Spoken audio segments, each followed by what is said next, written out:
রায়গঞ্জের মতো একটা ছোট্ট শহর থেকে বিলং করে আজ 1.7 মিলিয়ন মানুষের ভালোবাসা, সাথে আবার এসএস মিউজিক স্টুডিও, প্রজেক্ট 15, আবার বিজনেস ওনার, এত কিছু স্ট্রাগল, তারপরে এত কিছু গড়ে ওঠার গল্প, সেসব নিয়েই কিন্তু আজকের এপিসোড। আজকে থাকছে আমাদের বিশেষ অতিথি শীর্ষেন্দু বাগচি। আচ্ছা শীর্ষেন্দু, অনেকেই বলে উত্তরবঙ্গে ট্যালেন্ট আছে কিন্তু ইন্ডাস্ট্রি নেই, তোমার এটা নিয়ে কি মতামত? এটা নিয়ে আমার দুটো মতামত আছে।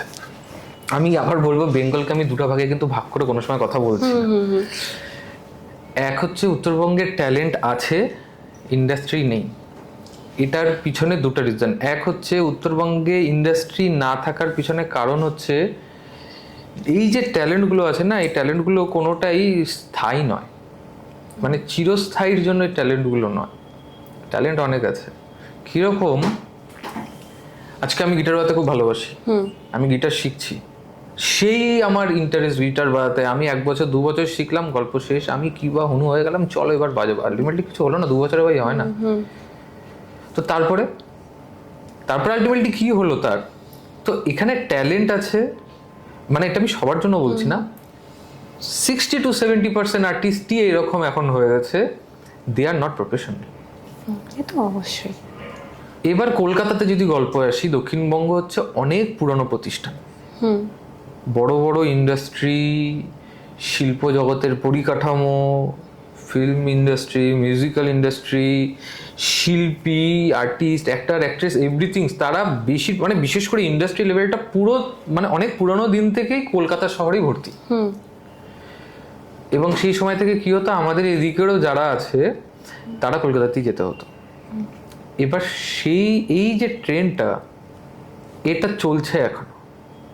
এবার এখানকার তুই যদি গল্প বলিস, আমাদের এখানে অ্যাকচুয়ালি মিউজিশিয়ানসদের মধ্যে ইকোসিস্টেমটাই নেই। কিরকম, একটা ছোট্ট শহর রায়গঞ্জ, 2018 সালে এখানে 7 থেকে 8টা ব্যান্ড এখানে ছিল, তারও বেশি ব্যান্ড ছিল আমরা যখন শুরু করেছিলাম। ব্যান্ড কালচার চরম লেভেলে ছিল এখানে, তখন ভীষণ। এখন 2-3টো, একটা ব্যান্ড নেই, আর 2-3টো বড় ভুল। এবার এটার কারণটা কি? এটার কারণটা হচ্ছে ব্যান্ডসগুলোর নিজেদের ইকোসিস্টেম। আমার নিজের ব্যান্ডেরও কথা বলছি, আমাদের ইকোসিস্টেম ঠিক নেই নিজেদের মধ্যে। আমরা কে কার পিছনে কিভাবে কাঠি করতে পারি, এটা হচ্ছে সব থেকে বেশি আমরা পারি। তো আলটিমেটলি হবে না। বাট কলকাতার মিউজিশিয়ানসরা বলতে কি প্রচন্ড প্রফেশনাল হয়। তারা জানে যে আমাকে যদি এখানে গিয়ে আমি যতটাই আমার মধ্যে ট্যালেন্ট আছে, আমি আমার এখানে গিয়ে বাজানোর পরে আমার পারিশ্রমিক ভাই এটা। আমাদের এখানে সেটা হয় না। আমার স্টুডিওতে এখনো হয়, মানুষ এসে আমার যেটা রিমুনারেশন, আমাকে বেগুন বা বাজারের আলু বেগুনের মতন দর করে আমার স্টুডিওতে এসে, আমাকে 500 টাকা কমিয়ে দাও। এটা তো ঠিক না, একজন আর্টিস্ট তার তো চার্জটা তাকে দিতে হবে না। এবার নর্থ বেঙ্গলে এটা তখনই পসিবল হবে যদি এখানকার মিউজিশিয়ানসরা এবং ব্যান্ডস এবং মিউজিক মহলের মধ্যে যদি ওই ইকোসিস্টেমটা যদি তৈরি হয়। এখানকার মিউজিশিয়ানস অনেক বেটার আছে, অনেক স্ট্রং আছে, আমার মতে তো অনেক মানে প্রচন্ড স্ট্রং মিউজিশিয়ানস, সিঙ্গার, আর্টিস্ট আছে এখানে। বাট তাদের নিজেদের মধ্যে মানে আমাদের নিজেদের মধ্যে ইকোসিস্টেম ঠিক নেই, আমরা নিজেরা ঠিক নেই। এবার এই জায়গাটাতে থাকার জন্য বলতো কি, যখনই এই ব্যাপারটা না যে একটা ইন্ডাস্ট্রি তৈরি বা একটা প্রোডাকশন হাউস তৈরি হতে শুরু করেছে, বাট কিছুদিন পরেই নষ্ট হয়ে যায়। তাহলে কিরকম হলে মনে হয় যে এই পরিকাঠামোটা ঠিক হতো উত্তরবঙ্গের? উত্তরবঙ্গে পরিকাঠামো ঠিক হওয়ার জন্য সবার আগে যেটা দরকার, এখানে মিউজিশিয়ানসদের মধ্যে একটা ইকোসিস্টেম, মানে নিজেদের মধ্যে বন্ডিং, নিজেদের প্রফেশনালিজমটাকে মেইনটেইন করা। টিম আপ তো অবশ্যই ভাই, কলকাতা তো টিম আপ হয় নিজেদের মধ্যে, ওখানে কাদা ছোড়াছুড়ি হয়, ভীষণ প্রফেশনাল, তারা প্রফেশনাল করে, ওদের নিজেদের যে কাজ সেটা নিজেরা করে, প্লাস আজকে তোর সাথে ওরা টিম ওয়ার্ক করবে। আর এখানে কোলাবোরেশন কি, সেটা মানুষজন বোঝেই না, যে কোলাব করে যে দুজনের উপকার হচ্ছে সেটা কখনো বুঝবে না। আজকে যদি আমি তোকে পাতি উদাহরণ দিচ্ছি, কারো নাম নিচ্ছি না, আমি আমাকে দিয়ে উদাহরণ দিচ্ছি। আজকে মনে কর আমার সাথে পাতি শিলিগুড়ির মনে কর এ নামক ব্যক্তির সমস্যা আছে, এবং আমার যদি মনে হয় আজকে যে আমি একটা প্রজেক্ট করব, চলো তুমি আসো আমার সাথে প্রজেক্টটা করো, ও আসবে না এখানে। আমি যদি 1000 টাকা দিচ্ছি না, আমি আসবো না, আমার হাতে লাগবে। বাট হবে না এরকম ভাবে। মিউজিক বলতে কি ব্যাপারটাই একটা আলাদা রকম। এটা তো নয় অফিসে জব করতে যাচ্ছি, স্কুলে জব করতে যাচ্ছি। তো আমাদের কলকাতার দিকে দক্ষিণবঙ্গে এই ব্যাপারটা আছে, প্রচন্ড স্ট্রং আছে, তারা প্রচন্ড professionalism, professional to professional, personal to personal, Yes. এটাই মেনটেন করে। এখানে গল্পটা আলাদা, এখানে প্রফেশনাল পার্সোনাল সব কিছুই হয়, যেটা একমাত্র উত্তরবঙ্গে ইন্ডাস্ট্রি একরকম ভাবেই পসিবল। আমি শুরু করেছিলাম, আমি সাকসেসফুল হইনি, আমরা এখনো চেষ্টা করে যাচ্ছি। তুমি একা কি করবে, সবাইকে তো সেম হ্যাঁ। ইয়েতে যেতে হবে। মানে সাকসেসফুল কোচবিহারেও উজ্জ্বলও করে, কোচবিহারে উজ্জ্বলও করে, উজ্জ্বলের সাথে আমার কথাও হয়, কিন্তু ওরও সেম সমস্যা, ও নিজের পকেট থেকেই পয়সা খরচা করেই ওর কাজ করে। হ্যাঁ, ওর কি, ওর অনেকটা বড় একটা অডিয়েন্স বিল্ড আপ আছে, ওই জন্য টিম করে একটা কাজ করতে পারছে, ওর ওই জন্য সমস্যা হচ্ছে না।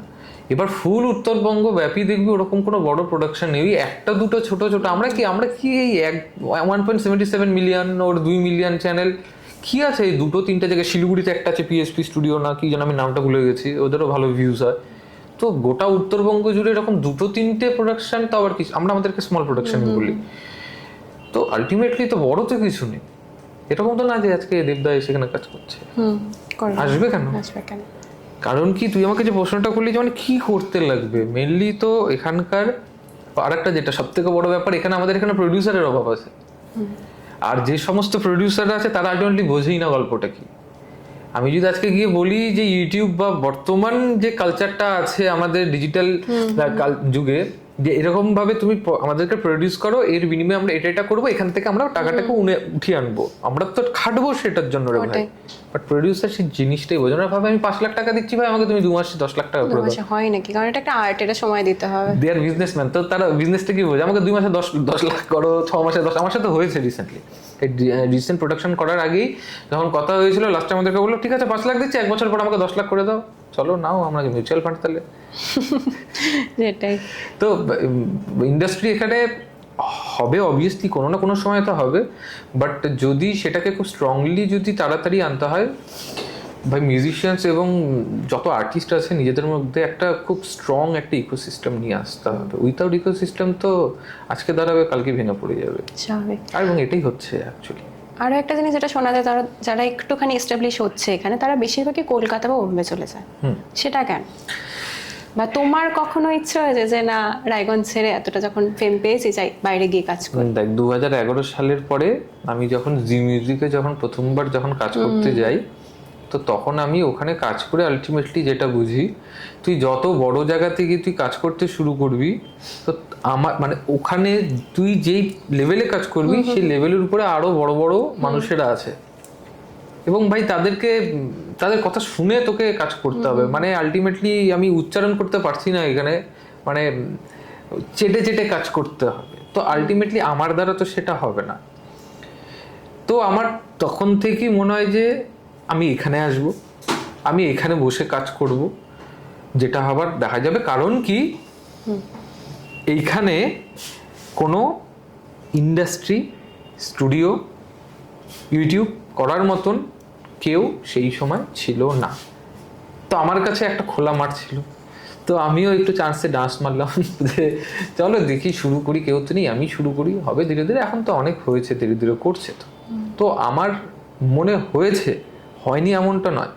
বাট বলতো কি, ইউটিউব চ্যানেলটা দাঁড় হয়ে যাওয়ার পরে এখন এই ডিজিটাল যুগে এরকম হয়েছে, আমি করছি তো এখানে বসে, দিল্লির কাজ করছি, বোম্বের কাজ করছি, পাঞ্জাবের কাজ করছি, বিহারের কাজ করছি, কলকাতার কাজ করছি, সমস্ত জায়গারই কাজ করছি। তো ডিজিটাল যুগে আমাকে বোম্বে কলকাতাতে গিয়েই কাজ করতে হবে এরকমটা কোনো ব্যাপার নেই। এই ইনস্টাগ্রামের রিলস আর ফেসবুক ইউটিউবের যুগে এরকম নয় যে আমাকে ওখানে গিয়েই কাজ করতে হবে, এখানে গিয়েই কাজ করতে হবে। বাড়িতে তো মানুষ বসে খালি গায়ে নাচ করলেও ভাইরাল হয়ে যাচ্ছে, তো এরকমটি নয়। বাট যারা মনে কর মেনলি খুব স্ট্রংলি যারা সিঙ্গিং প্রফেশনালিজমটা মেনটেন্স করে সিঙ্গার হতে চাইছে, বা আরো বড় লেভেলের মিউজিশিয়ান হতে চাইছে, 10টা আলাদা আলাদা প্রোডাকশন হাউসে ওয়ার্কিং করতে চাইছে, নর্থ বেঙ্গলে তো জায়গায় নেই, করবে কি? আমার স্টুডিওতে এসে কতগুলো প্রজেক্ট করবে, কত টাকা পাবে? আমাদের এখানে ভ্যালুয়েশনও অনেক কম টাকা।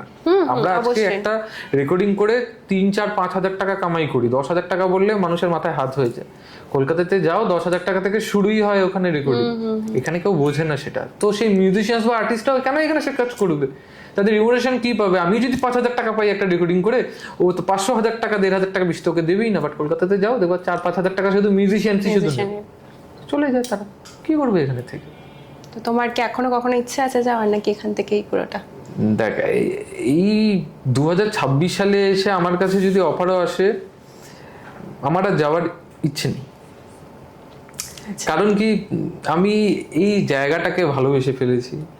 আমার এই জায়গাতে যদি আমার 10 জন বা 2জনও যদি ফ্যান ফলোয়ার্স বা 2জনও যদি আমার আর্টিস্ট বা ভাই বোনেরা যারা আমার সাথে কাজ করে তারা যদি থাকে, তো আমি 2জনকে নিয়েই আমি পরিপৃক্তভাবে আমি মানে কাজ, আমার ওরকম হাই ফাই আমি বিশাল বড় সিঙ্গার আর্টিস্ট প্রডিউসার হয়ে যাবো এরকম কোনো ব্যাপার নেই।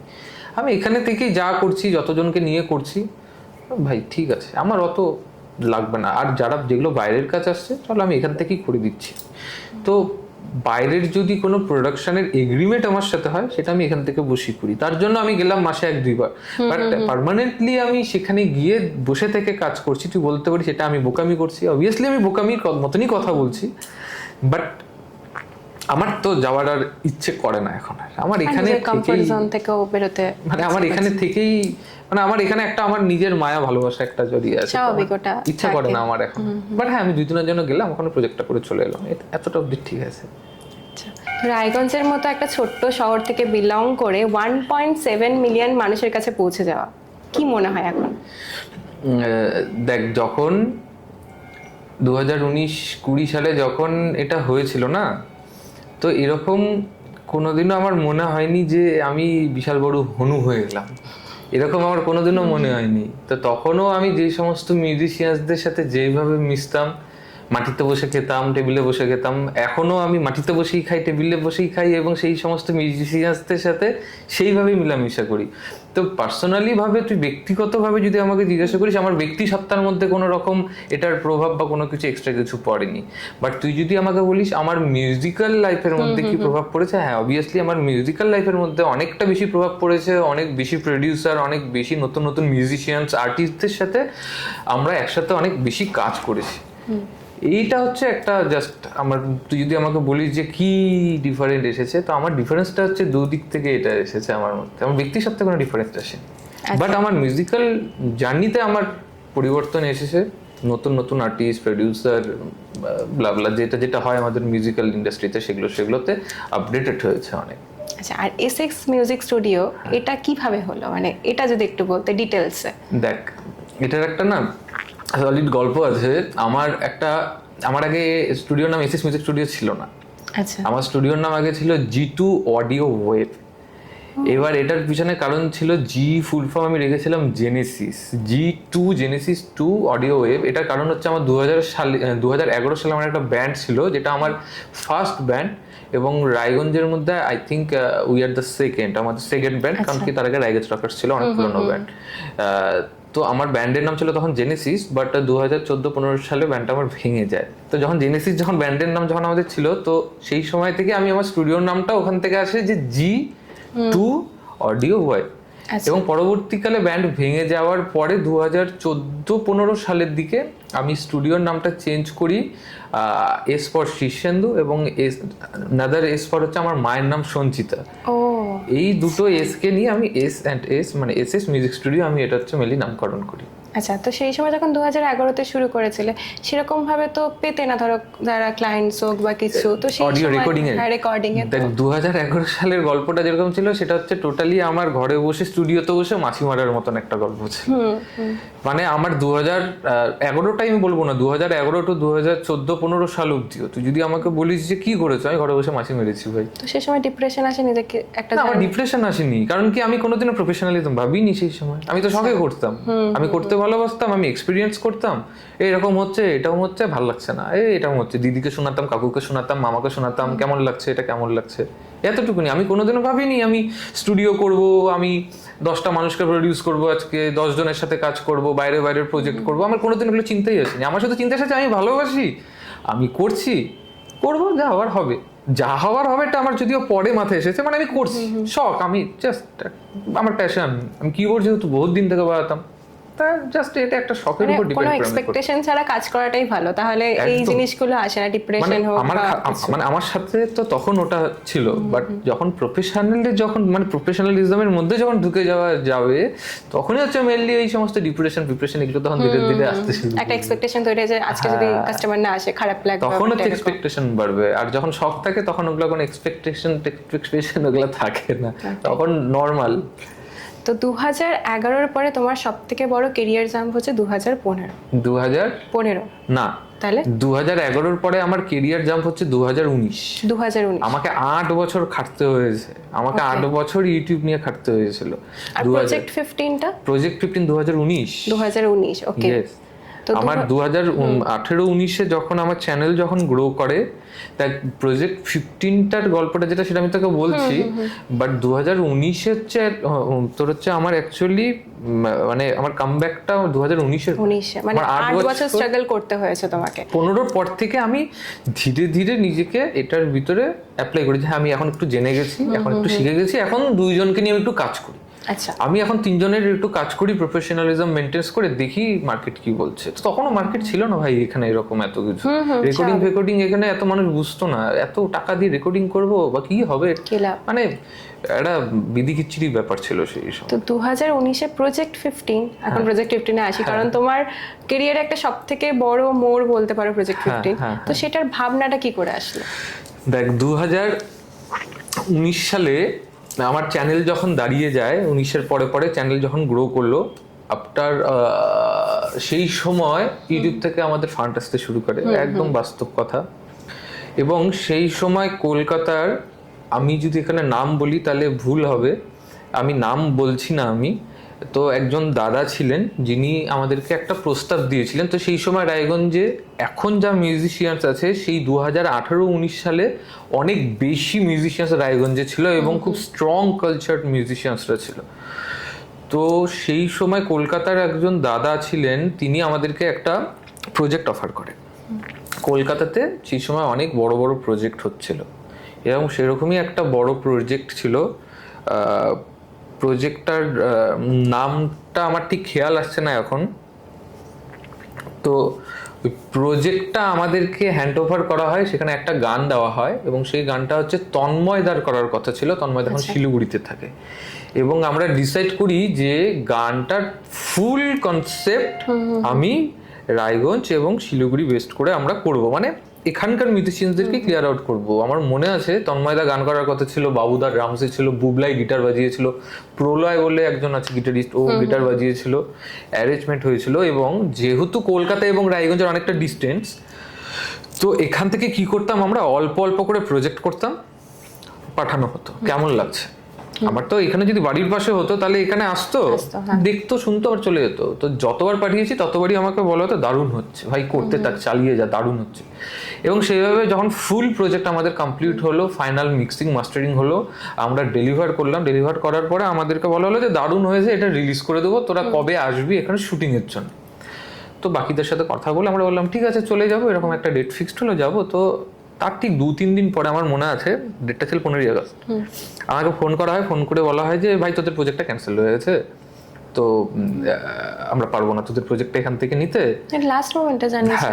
হ্যাঁ, 15 আগস্টে আমাকে জানানো হয় যে প্রজেক্টটা আমরা ইউজ করতে পারবো না, তো তোরা কিছু মনে করিস না, তুই দেখ প্রজেক্টটা যদি অন্য কোনো জায়গায় তোরা যদি, মানে এক্ষেত্রে তোমাদের তো একটা ফান্ডিংও গেছে, অনেক কিছু গেছে।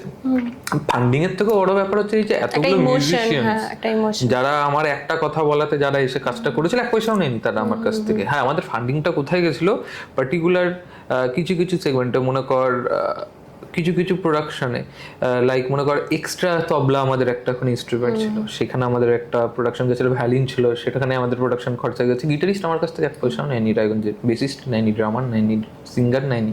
বাকি যেগুলো পারকাশন, যেগুলো ছিল পারকাশন সেশনে হচ্ছে আমাদের একটা অ্যামাউন্ট, হিউজ অফ অ্যামাউন্ট গিয়েছিল, কারণ কি সেই সময় ভায়োলিন তবলার এক্সপিরিয়েন্সিভ রেকর্ডিং করার মতন আর্টিস্ট এখানে ছিল না, তো আমাকে বাইরে থেকে কুড়িয়ে আনতে হয়েছিল। তো 15 আগস্টে আমার কাছে এরকম বলে যে ভাই প্রজেক্টটা হবে না, ক্যান্সেল হয়ে গেছে। তো সেই সময় আমাদের খারাপ লাগলো, মাথা গরম হয়ে গেল। বাবুদা বাকি যারা আছে তারা বললো যে ঠিক আছে দেখে নেবো, আসুক, রায়গঞ্জে ঢুকতে দেবো না। তো বললাম দেখো এরকম ক্যান্সেল করে তো লাভ নেই, ছেড়ে দাও, যেটা হয়ে গেছে। প্রজেক্টটা এখনো পড়ে আছে, আমরা কোনোদিনও রিলিজও করিনি। না, আমরা কোনোদিনও রিলিজও করিনি, ওটা ওইভাবেই আমার কাছে এখনো পড়ে আছে। এটা সবাইকে শোনাই একবার। না, এটা আমার মনে মানে হয়েছে, কিন্তু আমি করিনি। মানে বলতো কেন করিনি, ওখান থেকে আমার একটা জেদ চাপে যে আমরা কি এটার জন্য রিজেকশন হলাম যে আমরা শুধুমাত্র নর্থ বেঙ্গলের আর্টিস্টকে নিয়েই আমি এই প্রজেক্টটা করেছিলাম, নাকি ইন্টারনালি ওখানে অন্য কোনো সমস্যা ছিল? কারণ কি ওখানে যত প্রজেক্ট হয়েছে সমস্ত প্রজেক্ট হচ্ছে কলকাতার আর্টিস্ট এবং বড় বড় সমস্ত আর্টিস্টদেরকে দিয়ে শেখানো হয়েছিল। বাট এই একটা প্রজেক্ট কি আমি মানে আমাকে যখন উনি প্রজেক্টটা দেয় তখন আমাকে বলেছিল যে তুই চাইলে কলকাতার কিছু ইনস্ট্রুমেন্ট প্লেয়ারদেরকেও তুই হায়ার করতে পারিস, আমি বলে দেবো। তো আমি সেটা করিনি। আমি ভায়োলিন প্লেয়ারও আমি কালিম্পং থেকে এনেছিলাম, তবলচি প্লেয়ারও শিলিগুড়ির ছিল। তো সেখান থেকে একটা জেদ জাগে এবং জেদ জাগার পরে আমি ডিসাইড করি যে ঠিক আছে চলো তাহলে নর্থ বেঙ্গলে দাঁড়িয়ে থেকে আমি প্রজেক্ট 15 নামক, যেহেতু 15ই আগস্ট আমার সাথে হয়েছে, চলো প্রজেক্ট 15 নামক একটা আমি প্রজেক্ট করব যেখানে আমি অনলি নর্থ বেঙ্গলের আর্টিস্টকে নিয়ে আমি কাজ করবো। আমি কিন্তু এরকম বলছি না কলকাতা মানে দক্ষিণবঙ্গ উত্তরবঙ্গকে আমি ভাগ করছি না, আমি ডিভাইড করছি না। বা আমার মনে একটা আমার যে চেপেছিল যে আমি নর্থ বেঙ্গলে দাঁড়িয়ে থেকে, ওখানে তো অনেক বড় বড় আছেই, এখানে নেই, এখানে মানে এখানে তো ট্যালেন্ট আছে, বাট ওই ট্যালেন্টকে সাকসেসফুলি তোর হচ্ছে মানে দেখানোর জন্য কোনো প্ল্যাটফর্ম নেই তখন ছিলই না। তো আমরা ডিসাইড করি যে আমরা এরকম একটা প্ল্যাটফর্ম করব যেখানে আমরা নর্থ বেঙ্গলের যারা গুড আর্টিস্ট আছে তাদেরকে নিয়ে আমরা ওয়ার্কিং করব, যাদের খুব সুন্দর গলা বা ট্যালেন্ট আছে বাট প্ল্যাটফর্ম নেই বা টাকার অভাব আছে, তাদেরকে নিয়ে আমরা প্রজেক্ট করব। তো সেইখান থেকে মেনলি আমার প্ল্যানিং শুরু হয়। আমার প্ল্যানিংয়ের পিছনে আমি কোনোদিনও অস্বীকার করব না, কিছু জনের বিশাল ক্রেডিট ছিল, আমার একার দ্বারা তো হতো না। Each and every musicians of Raiganj যাদেরকে নিয়ে আমি মিটিং করেছিলাম যে আমি এটা করতে চাই, তোরা কি সাপোর্ট করবি? শুধু রায়গঞ্জ নয়, বালুরঘাট, শিলিগুড়ি, কোচবিহার, মালদা, আমি প্রত্যেকটা ইনস্ট্রুমেন্ট প্লেয়ার্সদেরকে নিয়ে আমি আলোচনা করেছিলাম এবং প্রত্যেকে এক কথায় তারা আমাকে সাপোর্ট করে যে আমরা করবো উইথআউট এনি কস্ট। মানে তারা কোনো রিমুনারেশন নেয়নি আমার কাছ থেকে, আজ পর্যন্ত চাইনি। তখন তো ইউটিউব কালচারটা অতটাও ফেমাস ছিল না, এতটা ফেমাস ছিল না। বাট 2019 সালে 20 সালে কি আমার ইউটিউব চ্যানেলটা ভাইরাল হয়ে যাওয়ার পরে তো আমার হয়ে গেছিল, কিছু ফ্যান বেস্ট তৈরি হয়ে গেছিল। তো সেখান থেকে দাঁড়িয়ে রায়গঞ্জ শহরের যেরকম আলভাদি একটা হিউজ অফ আমার সাপোর্টার ছিল। সেই সময় প্রথম মানে প্রজেক্ট সিজন 1-এ সুমিত আমাকে খুব কাজে মানে আমাকে হেল্প করেছিল অ্যাজ এ ভিডিওগ্রাফার। ইন্দ্রাণীজি অ্যাজ এ মেকআপ আর্টিস্ট, ইন্দ্রাণীদির সাথে নবনীতা ছিল আমার যতটা মনে আছে। ইন্দ্রাণীদিও কোনো দিনও 1 পয়সা আমার চাইনি অ্যাজ এ মেকআপ আর্টিস্ট। এই যে 15টা প্রজেক্টে এক একটা প্রজেক্টে আমার 6জন 7জন করা আর্টিস্ট, প্রত্যেকটা আর্টিস্টকে পার্টিকুলার মেকআপ করা, একটা টাকাও কোনোদিন ইন্দ্রাণীদি আমার কাছ থেকে চাইনি মেকআপ করার জন্য। আলভাদির ফ্ল্যাট আমাকে দিয়েছিলেন, গ্রাউন্ড ফ্লোর টোটালটা, ইলেকট্রিক চার্জ থেকে শুরু করে কিচ্ছু কোনোদিনও নেয়নি। ওখানে লিপটন দা হচ্ছে আমাদেরকে লাইট ফাইট এগুলো সমস্ত কিছু দিয়েছিল। লিপটন দা আজ পর্যন্ত কোনোদিন 1 পয়সাও চাইনি আমার কাছ থেকে, প্রত্যেকে সাপোর্ট করেছিল আমাকে, আমি মিথ্যা কথা বলবো না, কেউ পয়সা নেয়নি। কিন্তু আমাদের প্রোডাকশন কস্টটা কোথায় ছিল? স্টেজ ডেকোরেশন, ব্যাকগ্রাউন্ড ডেকোরেশন, এই ডেকোরেশনের পিছনেই আমাদের অর্ধেক পয়সা খরচা হতো। আমাদের কিন্তু musicians, makeup artist, singer, mixing mastering, আমার অডিও প্রোডাকশন, ভিডিও প্রোডাকশন 1 পয়সা লাগেনি। আমাদের ফুল পয়সা খরচা হয়েছে ব্যাকিং মানে ব্যাকগ্রাউন্ড সিকোয়েন্সটাকে ক্লিয়ার আউট করার জন্য। সেটা তো উঠে এসেছে না না না। আচ্ছা, সেটাই কি কারণ প্রজেক্ট 15? হ্যাঁ, এবার হচ্ছে এখানে গল্পটা আমরা সিজন 1 কিন্তু করি। এতটা ক্রেজ, মানে আমি আমার বান্ধবীদের মধ্যেও দেখেছি, অনেক সিঙ্গার রয়েছে, তাদের মধ্যেও সবার মধ্যে মানে ভীষণ ক্রেজ থাকতো যে নামটা আমার আসছে না, কারণ মানে অনেকজন তোমাদের করতো, নথিভুক্ত করতো নাম, কিন্তু সবার তো হতো না, তার মধ্যে থেকে বাছাই করা হতো। হ্যাঁ, 15 জনকে নিয়ে আমরা ওটাই, কিন্তু প্রচুর জন বলতো, এটা তো আমি নিজে দেখেছি। আমার হচ্ছে এসএস মিউজিক স্টুডিও, ওটা আমার পার্সোনাল প্রপার্টি, ওটা পার্সোনাল আমার একটা রেকর্ডিং স্টুডিও, ওটা পার্সোনাল ইউটিউব চ্যানেল, ওখান থেকে আমার পার্সোনাল একটা আর্নিং হয়। সেখানে যে সমস্ত আর্টিস্টরা আমার সাথে ওয়ার্কিং করে তাদের যা রিমুনারেশন আছে সেটাকে আমরা স্প্লিট করি সেখানে। প্রজেক্ট 15টা হয়ে গেল আমার একটা আলাদা প্ল্যাটফর্ম, যেটাকে আমি আমার ওই এসএস মিউজিক স্টুডিওর সাথে আমরা লিঙ্ক করেছিলাম, অডিয়েন্সকে ওখান থেকে গেইন আপ করে এখানে আমরা নিয়ে এসেছিলাম। প্রথম দিকে প্রজেক্ট 15 সিজন 1-এর দিকে আমরা খুব সাকসেসফুল পেয়েছি, মানে সাকসেস হয়েছিল প্রজেক্ট 15 সিজন 1। সিজন 2-তে ঢুকে যায় কোভিড। আমরা যখন অডিশন করি, অডিশনের পরে 2021 কি 22 সাল, তো সেই সময় কোভিড চলে আসে। এবং কোভিড আসার পরে আমাদের যেই সমস্ত ইনস্ট্রুমেন্টস প্লেয়াররা বাইরে থেকে আসার কথা ছিল, মানে যেহেতু আমার নর্থ বেঙ্গল বেস্ট ছিল, আমার শিলিগুড়ি থেকেও আর্টিস্ট আসতো, কোচবিহার থেকেও সম্প্রীতিরা এসেছে, এমনকি নাথুলা ওখান থেকেও একজন এসেছিল মিউজিশিয়ানস ইনস্ট্রুমেন্ট প্লেইং করতে। এবার এই সমস্ত বাইরের আর্টিস্টরা আসা কমপ্লিটলি স্টপ হয়ে যায়। তো আমার প্রজেক্টটা হয়ে যায় ওয়েস্টার্ন রায়গঞ্জ, কোভিডের জন্য যাতায়াত তো বন্ধ হয়ে গেছিলো। তবুও আমরা অনেক রিস্ক নিয়ে সেই সময় প্রজেক্ট 15 সিজন 2 করি। টোটাল প্রজেক্ট 15 সিজন 2টাতে তখন আমি এবং আলবাদি ফুল কস্টিং করি, মানে ফুল কস্ট আমাদের পকেট থেকে যায়। সিজন 1-এ আর্টিস্টদেরকে পয়সা দিতে হয়নি, কোনো কিছু হয়নি, সকলে সাপোর্টে ছিল। সিজন 2-তে এসে আমাদের একটুখানি সমস্যা হয়, কারণ কি কিছু আর্টিস্টকে আমাদেরকে পেইড করতে হয় তাদের রিমুনারেশনের জন্য। কারণ কি আমরা চেয়েছিলাম সিজন 1 হয়ে গেছে, চলো সিজন 2-তে আমরা আরেকটু বেটার আর্টিস্টকে নিয়ে বা একটু ব্র্যান্ড আর্টিস্টকে নিয়ে ওয়ার্ক করার চেষ্টা করি। তো সেক্ষেত্রে আমরা সিজন 2-তে পেইড করি, ডেকোরেশনও আমরা নিজেদের পকেট থেকে পয়সা ঢালি, কিন্তু কোভিডের জন্য অতটা সাকসেসফুলি আমরা সিজন 2টা করতে পারিনি। এটা হলো সত্যিকারের কথা। এবার যদি পয়সা ওঠার কথা প্রজেক্ট 15-এর পার্সোনাল ইউটিউব বা ফেসবুক পেজ বা চ্যানেল থেকে বা আমাদের ডিজিটাল ডিস্ট্রিবিউশন পার্টনার থেকে ততটা পজিটিভলি কোনো রকম রিভলিউশন আমাদের উঠে আসেনি। যদি বলিস 1-2 করে তাহলে তো অনেক পয়সা উঠেছে, ভাই উঠেনি। আমরা ফ্লপ খেয়েছি, একদম বাস্তব কথা। সিজন 2-তে ফ্লপ খেয়েছি আমরা। সিজন 3 করার কথা ছিল, সিজন 3-তে প্রডিউসার হায়ার ছিল, কিন্তু পরবর্তীকালে প্রডিউসাররা বিট্রে করে দিয়েছে। আমি বলবো না যে এটা বিট্রে করা, দেখ সকলেই চায় আমি আজকে এখানে যদি 5 লাখ টাকা ইনভেস্টমেন্ট করি তার বিনিময় তো আমি তো নেব। আর আমরা জানি যে আমরা এই কালচারের লাইনে যারা আছি, আমি তোমাকে গ্যারেন্টি দিয়ে কোনোদিনও বলতে পারবো না যে আমি 5 লাখ টাকা তোমার কাছ থেকে নিচ্ছি দাদা, 2 বছরে তোমাকে আমি 5 লাখ টাকা দিয়ে দেবো, ভাই হবে না, পারবো না দিতে। তো এই রিস্কটা কেউ নিতে পারেনি। লাস্ট সিজন 2-তে এতটা পয়সা বেরিয়ে গিয়েছিল আমাদের পকেট থেকে যে আমাদের পক্ষে আর সম্ভব ছিল না যে সিজন 3-তে আবার নতুন করে আমরা ইনভেস্টমেন্ট করব। কারণ কি আমাদের মাথায় এটা ঘুরছিল, আবার ইনভেস্টমেন্ট করবো, 2-3 লাখ টাকা খরচা হবে, আবার যদি না আসে আবার কি হবে। তো দেন লাস্ট একটা মিটিং হয়, লাস্ট মিটিং করে বলা হয় যে যদি প্রডিউসার আমরা পেয়ে যাই তাহলে সিজন 3 করবো, আইদার নট পসিবল। তো আমরা প্রজেক্ট 15 সিজন 2 করার পরে দুঃখের সাথে আমরা সেটাকে হচ্ছে একটা ব্রেকআপ পার্টি করি। তারপরে মানে একটা খারাপ লাগা আছে এটা নিয়ে।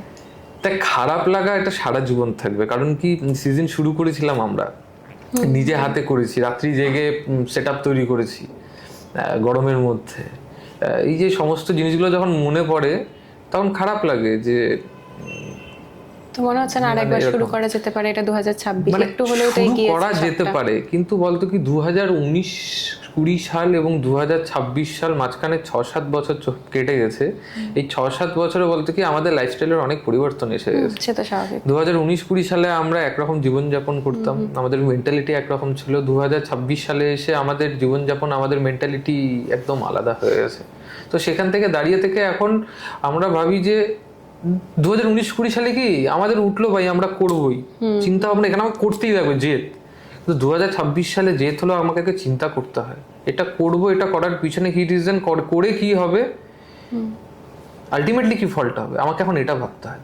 তো মেন্টালিটি 6 বছরে অনেকটা চেঞ্জ হয়ে গেছে। বাট অবভিয়াসলি প্রডিউসার পেলে আমরা প্রজেক্ট 15 সিজন 3 আবার অবভিয়াসলি করবো।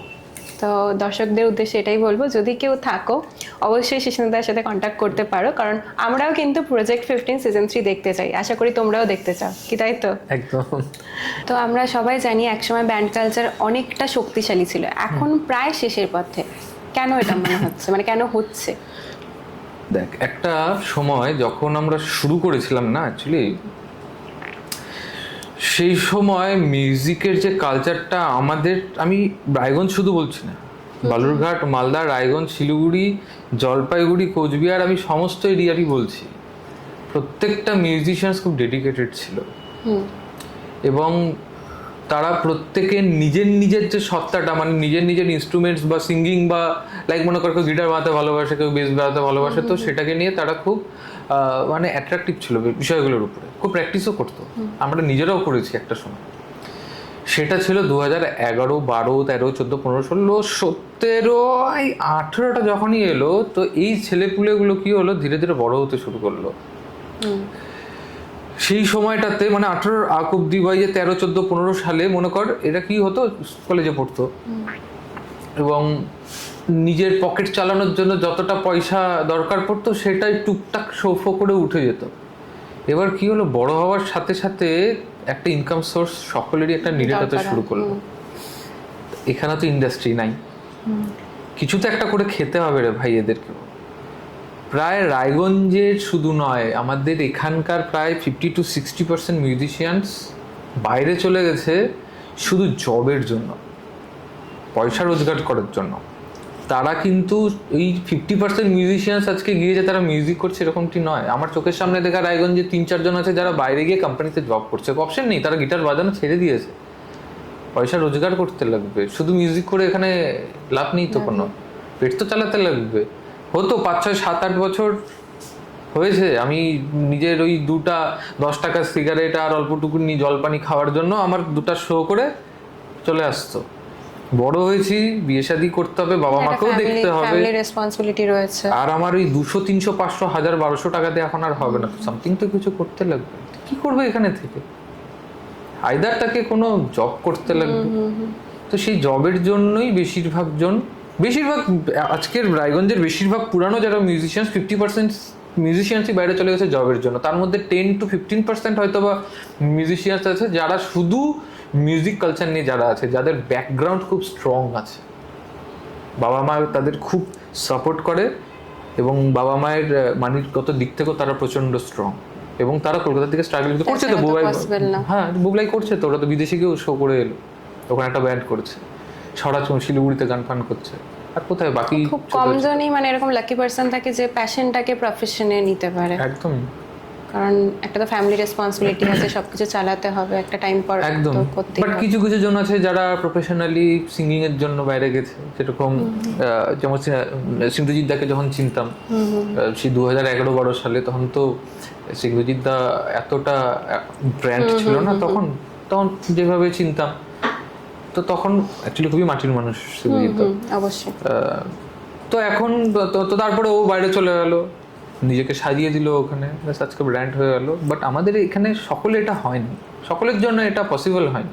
একটা ফ্যামিলির ব্যাপার থাকে, ফ্যামিলির পিছু টান থাকে, যেটা ছেড়ে বেরোনোটা খুব চাপ। তো এই 18 সাল আস্তে আস্তে ধীরে ধীরে এই সব কারণে কি হলো, একটা 5-6 জনের একটা ব্যান্ড মিনস তো অর্কেস্ট্রা না, অর্কেস্ট্রা একটা আলাদা, ব্যান্ড একটা আলাদা। আমার ব্যান্ডে 5 থেকে 6 জন মেম্বার, দ্যাটস মিনস আমার এই 5 থেকে 6 জনই মেম্বার। মানে এই 5 থেকে 6 জনের মধ্যে ভাই আজকে যদি কারো শরীর খারাপ থাকে আমার শো হবে না। তো আমার সেরকমই, ব্যান্ডের থেকে আমার 2টো মেম্বার বাইরে চলে গেল, কি থাকবে ব্যান্ড? 2 জন নতুনকে ঢুকালো, হয় না ওভাবে।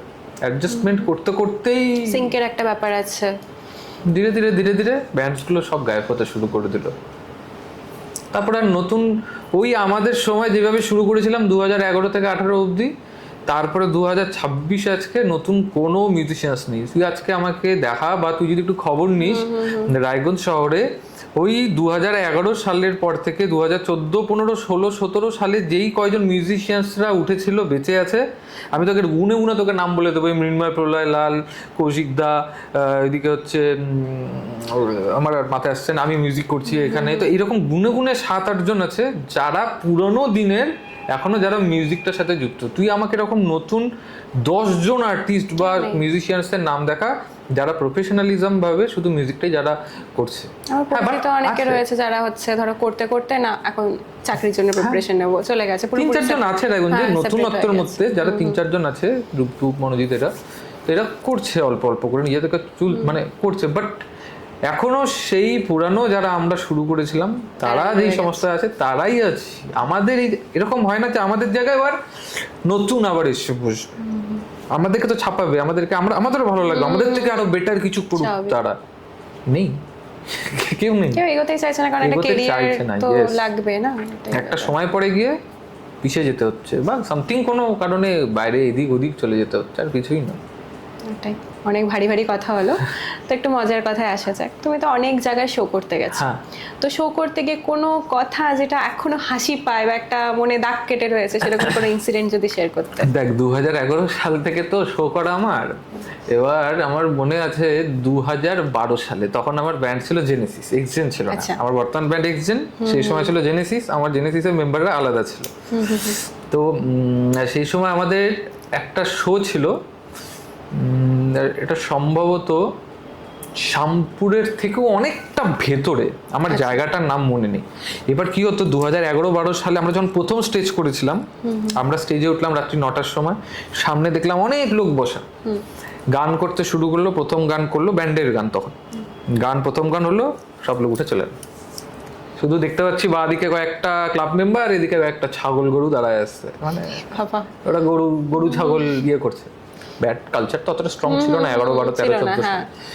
15-16 সালের পর থেকে হেভি স্ট্রং হয়ে গেছিল। লাস্ট মানে 18 সালটা তো আমাদের মানে গোল্ডেন পিরিয়ড ছিল, 17-18 সালটা মিউজিশিয়ানদের জন্য রায়গঞ্জ শহরে। তো সেরকমই 2012 সালে শ্যামপুরে, মানে অ্যাকচুয়ালি 2011 সালে আমরা যেখানেই যেতাম শো করতাম, আহামরি কোনো অডিয়েন্স থাকতো না। ওই ক্লাবের গুনে গেছে 10-12টা মেম্বার আর পাড়ার কাকা কাকি মামা মামি, এরাই শুধু। আর বাকিরা পাবি কুকুর বিড়াল ছাগল গরু, এরা এরকম। 2012 সালে এরকম শ্যামপুরের অনেকটা ভিতরে, জায়গার নাম মনে নেই, ওখানে প্রোগ্রাম করতে গেলাম, দেখি বিশাল বড় একটা মাঠ, গিজ গিজা লোক, মানে মানে দেখা যাচ্ছে না মাঠের কোনো কিছু, এত লোক, হাজার হাজার লোক, বিশাল বড় স্টেজ। আর তো সেই মজা, তো সেই মানে চম্পা প্রোগ্রাম হয়, সেট ফেট সমস্ত কিছু হলো। গান কৌশিক তখন ছিল, কৌশিক দাস আমাদের গান করতো, সাধুদা গান করতো।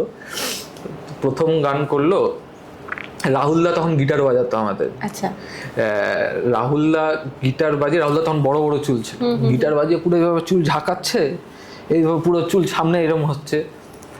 এবার সামনের দিকে অনেক ছোট ছোট ছোট ছোট ছেলে পেলে বসেছে, হঠাৎ করে আমার চোখটা ওদের দিকে গেল, বাজাতে বাজাতে কিবোর্ড বাজাতে, দেখি ওরা সব রাহুলদাকে দেখে হাসছে, কি করতে দেখে। প্রথম গান হলো, গান শেষ, একটা হাততালি নেই, একটা মশা মাছি মারার সাউন্ড নেই, কোনো সাউন্ড নেই, এত লোকের মাঝেও হ্যাঁ একটা সাউন্ড নেই। সেকেন্ড গান হলো, হাততালি নাই, কিচ্ছু নাই, নো থিং। আমাদের টেনশন লাগতে শুরু করে দিলে, মানে সমস্যাটা কোথায় হচ্ছে, চলো তাহলে নাচের গান করো। নাচের গান করলো, কোনো হাততালি নেই, কোনো সাউন্ড নেই। হঠাৎ করে পিছন থেকে বললো, নাচো, নাচবো, নাচো, নাচো, স্টেজে নাচো, নাচা দেখাও। মানে তোমরা গান করতে গেছো? তারপরে অনেকক্ষণ পর রিয়েলাইজ হলো অ্যাকচুয়ালি ওরা ভেবেছে অর্কেস্ট্রা, মানে কি হয় অর্কেস্ট্রা সেশনে কি হয় যে মাঝে মধ্যে নাচের মানে গানের মাঝখানে মাঝখানে নাচ হয়। তো আমাদের সেটা নেই এরকম কোনো কিছু, আমাদের অ্যাকচুয়ালি ব্যান্ডের মধ্যে ব্যাপারটা হয় না বা নেই, তো নাচবো কিভাবে?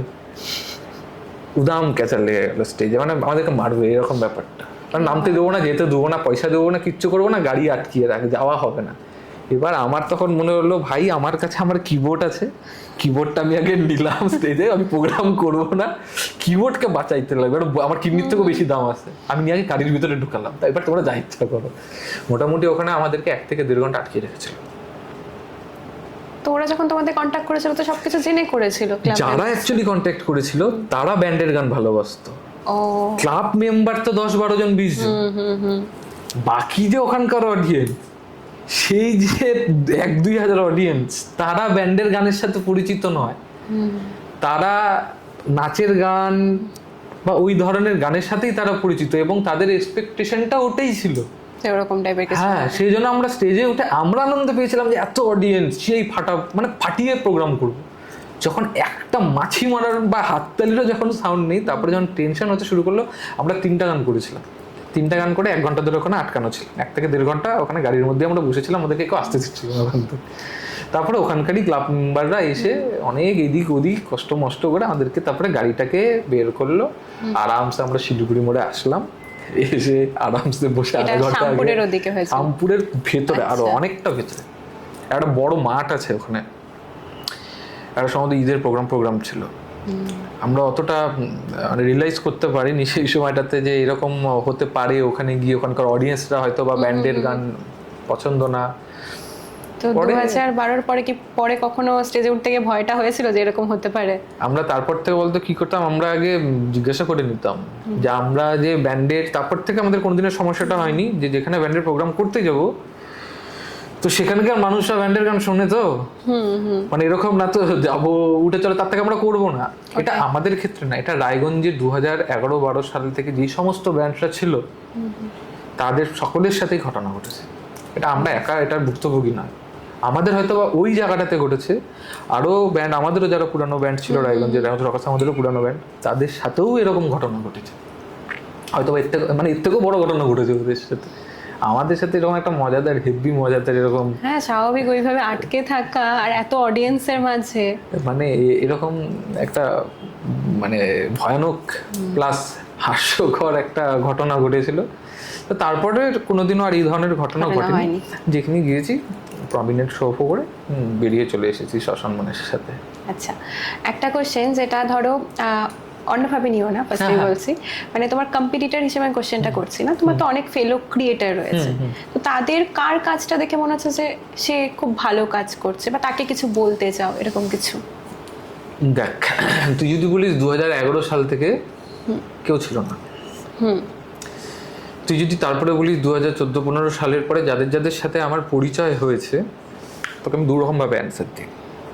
ফার্স্ট অ্যান্সার হচ্ছে কাজ খুব ভালো করে, আমি বলবো না যে তারা আমার competitor, they R my friend, আমার বন্ধু তারা। এক হচ্ছে জলপাইগুড়িতে স্টুডিও নায়ক বাবিন্দা আছে, আচ্ছা, আমার কম্পিটিটর নয়, আমি ওর কম্পিটিটর নয়, আমরা এখনো কথা বলি নিজেদের মধ্যে কাজ করার আগে এটা কেমন লাগতেছে, ও বলে এটা কেমন লাগছে। তো অসাধারণ কাজ করে ওই এরিয়াতে। কোচবিহারে আছে অ্যাকোস্টিক সুমন না এরকম এক নামটা আমি ভুলে যাচ্ছি ছেলেটির, ওই ছেলেটির সাথে আমার একবার কথা হয়েছিল, খুব ভালো ছেলে, ও সেম কম্পিটিটর নয়, ও আমার ওর কাজ খুব ভালো লেগেছে, ও খুব ভালো কাজ করে। শিলিগুড়িতে রজতদা বলে একজন আছে, রজতদাও হেভি ওয়ার্কিং করে। তো আমি কোনোদিনও এদেরকে আমার কম্পিটিটরই মনে করি না, এরা আমার বন্ধু। বাট হ্যাঁ, আমি যদি বিজনেসিক্যাল মাইন্ডে যদি ভাবি, হ্যাঁ এরা আমার কম্পিটিটর, মানে আমাকে প্রজেক্ট করতে গেলে বেটার করতে হবে, অবশ্যই। আর অবভিয়াসলি কম্পিটিটর থাকা প্রয়োজন। উইথাউট কম্পিটিটর তো আমি বেটার ওয়ার্ক, আমি যদি একাই যদি থেকে যাই, আমি যেটাই করে দেবো চলো এটাই বেটার, তো কম্পিটিটর তো থাকা দরকার, তোমার ইমপ্রুভমেন্ট কিছু হবে, আমার তো কম্পিটিটর থাকা তো দরকার। এবং ওরা আমার ফ্রেন্ড প্লাস কম্পিটিটর প্লাস মানে আমাদের মধ্যে সবসময় কথাবার্তা হয় আমাদের মধ্যে। তো এবং they are very intelligent music producer, খুবই ভালো মিউজিক প্রডিউসার, এবং ব্যক্তিগতভাবেও তারা খুব ভালো মানুষ। আর তুই যদি অন্যভাবে বলিস তাহলে দেখ, এখন যেটা হয়েছে না, বিশেষ করে কোভিডের পর থেকে আমরা যখন শুরু করেছিলাম ইউটিউব, তখন কম্পিটিটর ছিল না। 2000 মানে কোভিডের পর থেকে কম্পিটিটরের পরিমাণটা এরকম হয়ে গেছে যে এখন মিউজিক ইন্ডাস্ট্রিতে সবাই হচ্ছে সাউন্ড ইঞ্জিনিয়ার হয়ে গেছে, সবাই মিউজিক প্রডিউসার হয়ে গেছে, সবাই মানে ঘরে বসবো, ইউটিউব চালাবো, দুটো টিউটোরিয়াল দেখবো, কম্পিউটারের সামনে বসবো, সারেগামা পাদানিসা বাজাই দেবো, গল্প শেষ। তার মধ্যে এআই আসার পরে তো আরও ডেঞ্জারাস কেস হয়ে গেছে। মিউজিশিয়ানসদের তো জীবন মানে আমাদের দেখ, যারা মিউজিক প্রডিউসার, মিক্সিং মাস্টারিং বা আমাদের সমস্যা অতটা নয়, মেন প্রবলেমটা হচ্ছে যারা মিউজিশিয়ানস, ওদের অনেক ইস্যু তৈরি হবে এআই আসার পরে।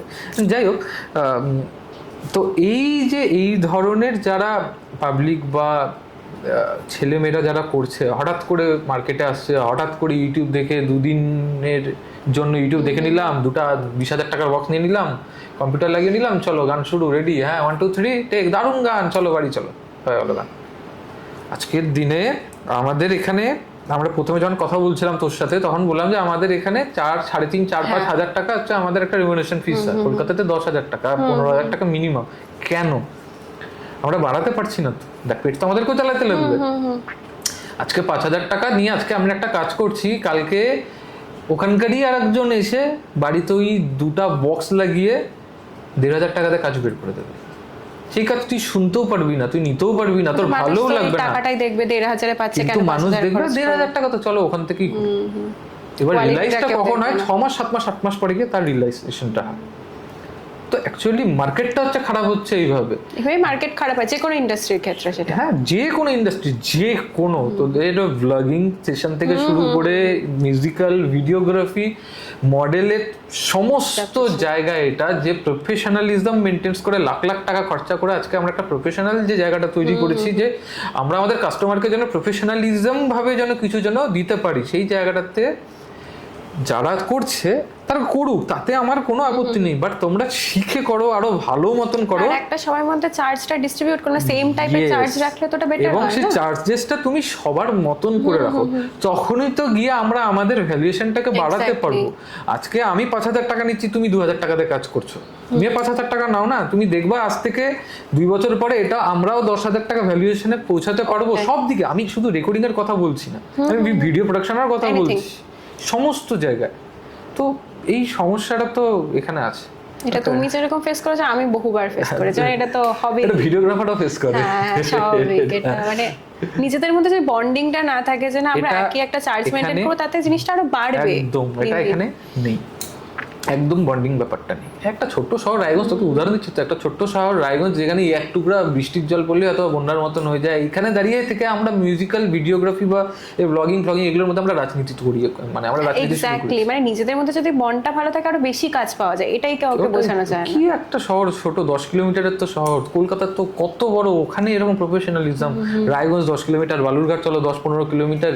এই ছোট ছোট এরিয়াতে যদি আমরা এরকম নিজেদের মধ্যে পলিটিক্স ঢুকিয়ে দিই, এর পিছনে কাঠি করি, তাহলে কি তুই করে আমাকে বল যে ইন্ডাস্ট্রিটা হবে কিভাবে? কালকে হবে, পরশুদিন ভেঙে যাবে, কোনোদিনও পসিবল না, কারণ কি এখানকার ওই নেই, ইকোসিস্টেমটাই। হ্যাঁ, একটা একতা দরকার না, সবাই মিলে একসাথে কাজ করলে তো অবভিয়াসলি কাজটাও ভালো হবে, প্লাস একটা একদমই ইকোসিস্টেম তুমি যেটা বারবার বলছো সেটাও বারবার আমি এটা এখনো বলবো যে যেদিন আমাদের উত্তরবঙ্গে ওই মিউজিক্যাল এবং আর্টিস্টিক ব্যাপারে ওই ইকোসিস্টেমটা তৈরি হয়ে যাবে সুন্দর করে, সেদিন কেউ দাঁড় করাতে পারবে না। সেদিন কলকাতা থেকেও মানুষ হয়তো বা এদিকে, কলকাতা দূরের কথা, আমি রায়গঞ্জের বাইরেই যদি একটু যাই মালদায়, সেখানেও কিন্তু প্রত্যেকটা আলাদা আলাদা কমিউনিটি রয়েছে। ধরো মিউজিকের একটা কমিউনিটি, ব্লগার্স এর একটা কমিউনিটি, কিন্তু রায়গঞ্জে কিন্তু সেটা এখনো অবধি গড়ে উঠতে পারেনি। হয়নি। রায়গঞ্জে আরো খারাপ অবস্থা আছে, এক্স্যাক্টলি। মালদাতে বেটার অবস্থা আছে একটু হয়তো বা, রায়গঞ্জে খারাপ অবস্থা আছে। বাট আমি মিউজিক্যাল যে দিকটা বলিস, এটা তুই ব্লগিং এর কথাটা যদি আমি তোর সাথে বলি, আর যদি মিউজিক্যাল দিকটা বলি, এটা ফুল নর্থ বেঙ্গল এই সমস্যা। মালদা টু কোচবিহার, হ্যাঁ, 2-3 জন আছে মানুষ যারা এখনো চেষ্টা করে যে আমরা একতা মেনটেন্স করে আমরা ক্লিয়ার আউট করবো। তো কম্পিটিটার, প্রশ্নটার উত্তর আবার আসি, কম্পিটিটার আমার এরা 3 জন বলতে পারিস, but they R my friend, মানে প্রচন্ড কাছের বন্ধু তারা, প্রচন্ড আর নিজের কম্পিটিশনটা নিজে হওয়াটাই ভালো, মানে নিজেকে যতটা ইমপ্রুভ করবে তত ভালো। একদম একদম। আজকে আমি যেটা করবো, আমার মানে আমার ক্ষেত্রে যেটা হয়, 7 দিন পরে গিয়ে মনে হয় এই কাজটা আর একটু এরকম করলে বেটার হতো, আবার ওই কাজটা আবার এরকম করলে একটু বেটার হতো। তো এটা হয়, এটা আমার ক্ষেত্রে তো হয়। ওটাই। আচ্ছা, এবার একটু সবকিছু প্রফেশনাল দিক গেল, এবার পার্সোনাল দিকে আসি। চলো। সবাই তো শিশুদাকে as a music composer, music producer, anything এগুলো দিয়ে জানে। এর পাশাপাশি তো অনেক কিছু রয়েছে, পেট লাভার, তারপরে গার্ডেনার, তারপরে ফ্যামিলি ম্যান, আবার এখন নতুন করে বিজনেস। এত কিছু সামলাওটা কি করে? এটা আমাকে একটু ট্রিক দাও, মানে ট্রিক্সটা কি এটার পেছনে? কোনো টিপস নাই, মানে এটা গল্পটা এরকম হয়, আমি সকালবেলা ঘুম থেকে উঠে স্কুল পালিয়ে যাই, স্কুল থেকে আচ্ছা, হ্যাঁ, মিস করলাম স্কুল টিচারের সাথে। স্কুল পালিয়ে যাই, স্কুল থেকে ঢুকি রেস্টুরেন্টে, রেস্টুরেন্ট থেকে বাড়িতে এসে রেকর্ডিং সেশন শুরু হয়ে যায়। ওই রেকর্ডিং চলতে চলতেই বিকালবেলায় মনে কর গাছগুলোতে জল দিয়ে দিই। আচ্ছা, এবার ওখান থেকে বেরিয়ে এসে যত বিড়ালগুলো আছে, বিড়ালগুলোকে সন্ধ্যাবেলায় একবার করে খেতে দিয়ে আবার রেকর্ডিংয়ে বসে যাই, আবার রাত্রি হয়ে গেল ঘুমিয়ে পড়ি। আমার প্রতিদিনের কালচার এটা। হ্যাঁ, আমার তবে কি তো একটু টায়ার্ডনেস আসে না কখনো, যে এত প্রচন্ড কিছু পরিমাণে করা একটা দিনে, 24টা ঘন্টাই তো, সবার জন্যই 24 ঘন্টা। প্রচন্ড টায়ার্ড আসে, বাট কিছু কিছু দিন আমি জানি না অটোমেটিকলি কোনো টায়ার্ডই আসে না। আবার কিছু কিছু দিন এরকম হয় যে আমি স্কুল থেকে ফেরার পরে মানে চোখ ফোক পুরো বন্ধ হয়ে যায়, বাট করতে হবে, এগোতে তো হবে, সামথিং কিছু করতে তো হবে। তো এত কিছু মানে আমি তোকে বলবো অত কিছু ভাবিস না। তোর যদি মনে হয় যে আমি এটা করতে ইচ্ছুক, তো এখনই করে নে। যখন বয়স বাড়তে শুরু করবে না, এটা আমি বাবার কাছ থেকেও শিখেছি, তো তখন সেটা আর পসিবল না। করার সময় তো এটাই করে নে, এই সময় কাজটা ভালোবাসতে হবে। হ্যাঁ, কাজটাকে ভালোবাসতে হবে, গল্পটাকে করতে থাকো। আচ্ছা, এবার লাভ লাইফে আসি। নিজে তো অনেক ভালো একটা লাভ লাইফ কাটিয়েছে, তারপরে বিয়ে, এমনকি বিয়ের অ্যালবামে নিজের গান করা, সবকিছু ওটা নিয়ে যদি একটু বলতে। দেখ, লাভ লাইফের বিষয়টা হচ্ছে 2017 সালে বিধান মঞ্চে রায়গঞ্জ ব্যান্ড ফেস্ট হয়েছিল। এটা ভলিউম 3 কি 4 ছিল আমার মনে নেই। তো তখন ওখানে আমার ব্যান্ডের এক্সজেনের হচ্ছে আমরা পারফরমেন্স করেছিলাম। আচ্ছা, তো সেখানে নিচে হচ্ছে আমার ওয়াইফ তখন নিচে ছিল, তারা শো দেখতে এসেছিল। এবার সেই সময় আমার আরো এরকম বড় বড় পুরো দাড়ি ফাড়ি ছিল। তো ভেবেছিলাম আমি হয়তো কলকাতা থেকে এসেছি, মানে পরবর্তীকালে ওই আমাকে বলেছে যে হয়তো কলকাতা থেকে এসেছে একটা কাকু ফাকু এরকম ভাবে। তো ওখানে আমারই একটা বান্ধবী ছিল ওর সাথে, তো ওকে বলেছিল যে কাকু গান করছে কি এরকম ব্যাপারটা, মানে তখন কাকু ছিলাম আমি ওর কাছে। তো পরবর্তীকালে মোটামুটি আমি চিনতামও না এটা, পরে জানতে পারি মোটামুটি 2-3 দিন পরে ফেসবুকে একটা ফ্রেন্ড রিকোয়েস্ট আসে আমার কাছে, এবং দেবলীনা বিশ্বাস মানে আমার ওয়াইফ। হ্যাঁ, দেখলাম ঠিক আছে, আমি চিনতাম না অ্যাকচুয়ালি যে সেই হচ্ছে মানে যে কথাটা আমি একটু আগে বললাম যে কাকু কাকু, আমি অ্যাকসেপ্ট করলাম। এবং অ্যাকসেপ্ট করার পরে আমি বলতে পারি আমারই হয়তো বা চুলকানি ব্যাপারটা। তো আমি একটা মেসেজ করেছিলাম যে হাই, তুমি কি লাস্ট কালকে রেল স্টেশনে ছিলে, হাঁটাহাঁটি করছিলে, মানে হুবাই করে দিলে, মানে এটা আমি মেসেজ তখন করেছি কনভারসেশনটা স্টার্ট করার জন্য একদম অবভিয়াসলি। 2016 কি 17 সাল হবে তখন।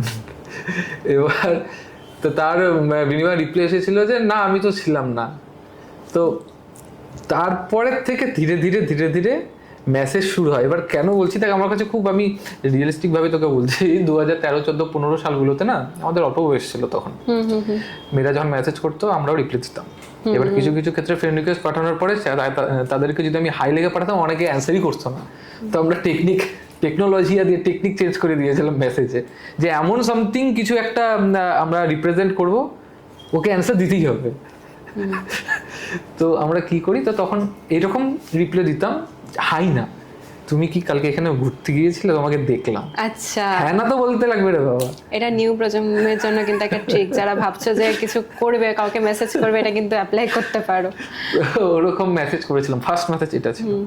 তো সেখান থেকে কথাবার্তা শুরু, ধীরে ধীরে প্রায় 6-7 বছরের লাভ স্টোরি, তারপরে শাদি মুবারক, তারপরে বিয়ে মুবারক, এখন চলছে। আচ্ছা, এই তো গল্প। আচ্ছা, একটা শিল্পীর তো জীবন সঙ্গী হওয়াটা খুব চাপের ব্যাপার, ও কিভাবে অ্যাডজাস্ট করছে? প্রথম অসুবিধা হতো। যখন আমরা মানে অ্যাকচুয়ালি প্রেম করতাম যেই সময়টাতে, প্রবলেম তো হতো, বাট বলে না যে মানুষ অভ্যাসের দায়ী। তো ওরও সেটা হয়ে গেছে ধীরে ধীরে আমার সাথে থাকতে থাকতে।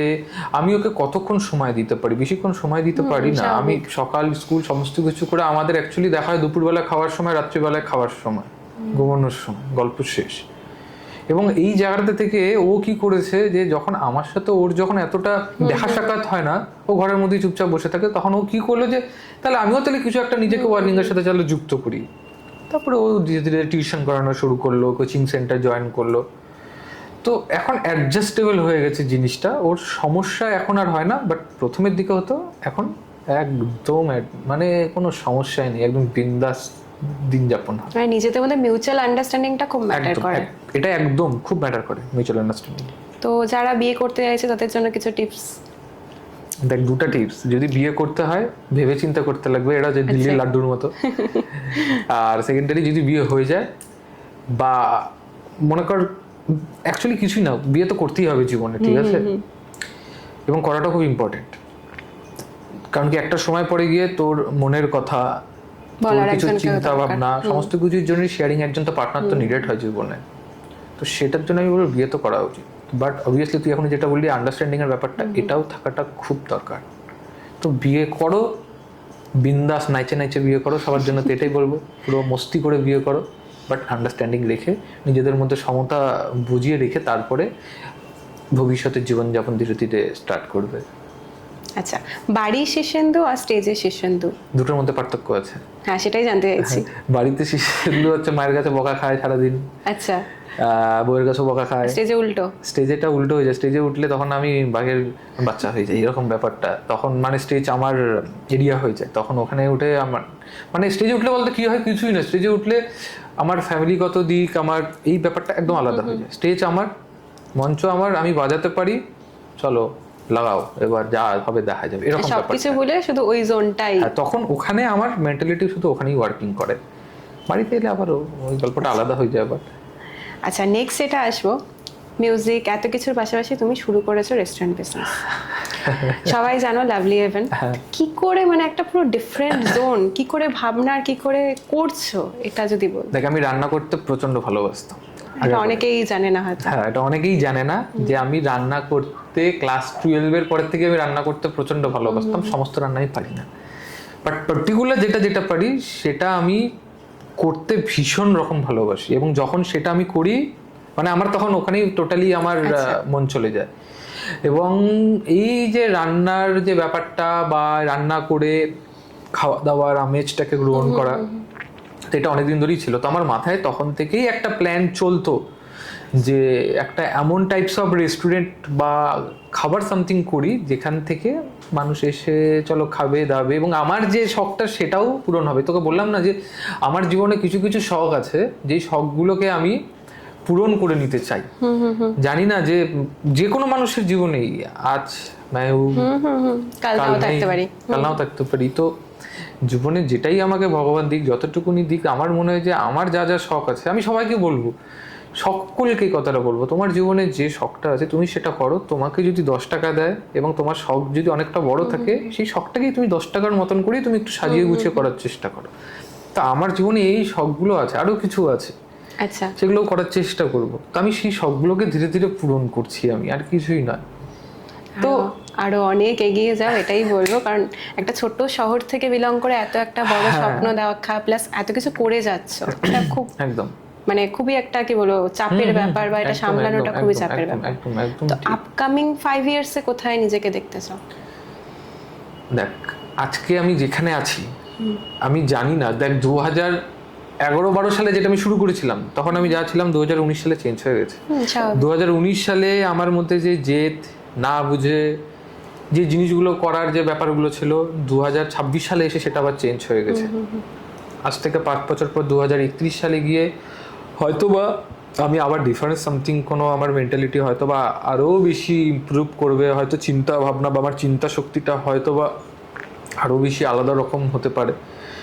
মানে আমি তোকে কি বলবো এই বিষয়টিতে বলতো, আমি তো একজন মিউজিশিয়ানস, এবং মিউজিকটাকে আমি সবার আগে প্রাধান্য দিই, এবং প্রফেশনালি ভাবেও আমি একজন নিজেকে মিউজিশিয়ানসই বলি। 5 বছর পরে গিয়েও আমি তোকে, যদি আমাকে তুই আবার ডাকিস তোদের এই স্টুডিওতে, আমি আবার বলবো আমি একজন মিউজিশিয়ানস। আমি এখনো, তুই আমাকে 1 কাপ চা দে চিনি ছাড়া, আমি এটাই খাবো।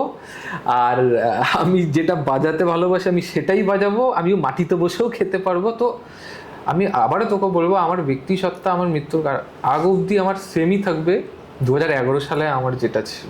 না, একজন শিল্পীর গ্রাউন্ডেড থাকাটা খুব ইম্পর্ট্যান্ট, খুব ইম্পর্ট্যান্ট। আমি যদি আজকে খুব তাড়াতাড়ি নিজেকে ভাইরাল করতে চাই, প্রকৃতির কিছু নিয়ম আছে, আমি যদি টুক করে যদি এইভাবে উপরে উঠে ভাইরাল হয়ে যাই, প্রকৃতি ভাই আমাকে টুক করে নিচে ফেলে। তুমি আস্তে আস্তে হও বা তুমি গ্রাউন্ডেই থাকো, দেখবে প্রকৃতি তোমাকে অ্যাডজাস্টমেন্ট দিতেই থাকবে তোমাকে অলওয়েজ। মানে এটা আমার বিশ্বাস, আমি জানি না বাকিদের বিশ্বাসটা। অবশ্যই তুমি হার্ড ওয়ার্ক যদি না করো, জাস্ট ওই সহজে একটা মেথডে উঠে গেলে তো নামাবেই, সেটা প্রকৃতি নামিয়ে দেবে, কোনো অপশনই নেই। আচ্ছা, লাস্ট কিছু র্যাপিড ফায়ার কোশ্চেন করবো, ঠিক আছে? তো যে কোনো একটা চুজ করতে হবে দুটোর মধ্যে, আর কোনো কিন্তু অপশন পাবে না যে দুটো চুজ করবে, র্যাপিড ফায়ার। তো দুটোর মধ্যে একটাই চুজ করতে হবে বা একটা সেন্টেন্সে অ্যানসার দিতে হবে। ওকে, মিউজিক না বিজনেস? মিউজিক। স্টেজ না স্টুডিও? স্টুডিও। ওকে, কফি না টি? টি। রায়গঞ্জ না Kolkata? Raiganj. Favourite Bengali singer?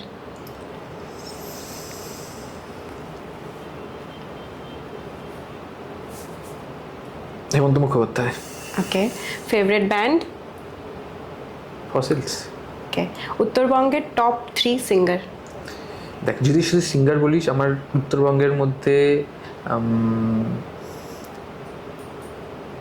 Parthapratim Das, আচ্ছা, হচ্ছে কোচবিহারে, কৌশিক ভৌমিক রায়গঞ্জের। আর যদি তুই বলিস, আছে তো অনেকের, এমন একটা প্রশ্ন করলি, যদি নাম নেই ও ভাবে আমার কেমন কেন। আমি সেপারেট ভাবে কিন্তু অন্য একটাতে আসবো, তুমি শুধু সিঙ্গার। আচ্ছা, অনলি সিঙ্গার। পার্থপ্রতিম দা ওদিকে ভালো গান গায়, এদিকে তুই যদি রায়গঞ্জে যদি আমি বলি, কৌশিক ভৌমিক খুব ভালো গান গায়, মেঘনা সিং রায় বালুরঘাটের থেকে খুব ভালো। আচ্ছা, তাহলে এবার টপ 3 গিটারিস্ট? গিটারিস্টে যদি আসি, আমার দেখার জীবনে উত্তরবঙ্গের মধ্যে সব থেকে বেস্ট গিটারিস্ট হচ্ছে মম্পাদা ফ্রম শিলিগুড়ি। আমাদের রায়গঞ্জ বালুরঘাটের ঘাটের এই বর্তমান যতগুলো গিটারিস্ট প্রোডাক্ট আছে এরা সব ওর স্টুডেন্ট। তো মম্পাদা বিভৎস লেভেলের গিটারিস্ট, কিন্তু কোনোদিন ওকে দেখে বুঝতে পারবি না যে একজন গিটারিস্ট। সেকেন্ডারি হচ্ছে আমি যদি রায়গঞ্জে চলে আসি অবভিয়াসলি মৃন্ময়, থার্ডারি বালুরঘাটের বান্দা। ওকে, এমন একজন মিউজিক প্রডিউসার যার কাছে তোমার সবচেয়ে ভালো লাগে, মানে তাকে তোমাকে সব মানে এক সেকেন্ড দাঁড়া কোশ্চেনটা বলো, যার কাজ আরেকবার করছে, এমন একজন মিউজিক প্রডিউসার যার কাজ তোমার সব থেকে বেশি ভালো লাগে। বাবিন্দা, আচ্ছা, জলপাইগুড়ি। জলপাইগুড়ি। সবচেয়ে ঝাল সমালোচনা।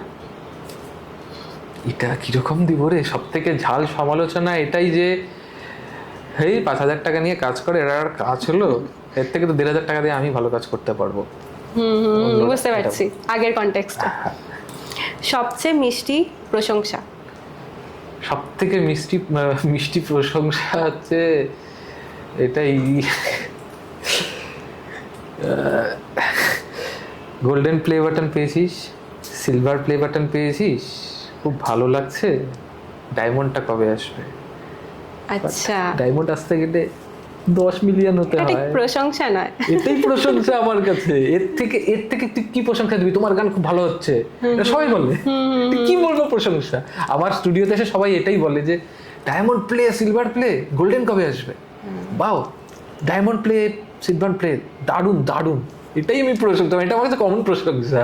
আচ্ছা। বাট যদি গানের বেসিসে যাস, এই গানটা খুব, এটা কি বলবো যে এই গান খুব ভালো, এই গান খুব খারাপ, এটা প্রশংসার মধ্যে আমি আনতেই পারি না। দেখ, এক একজন অডিয়েন্স এক এক রকম ভাবে গানকে জাজমেন্ট করে, সেটা স্বাভাবিক। সেটার জন্য আমি তোকে ওটার কথা বললাম। ওকে, লাস্ট টাইম ইউ ক্রাইড।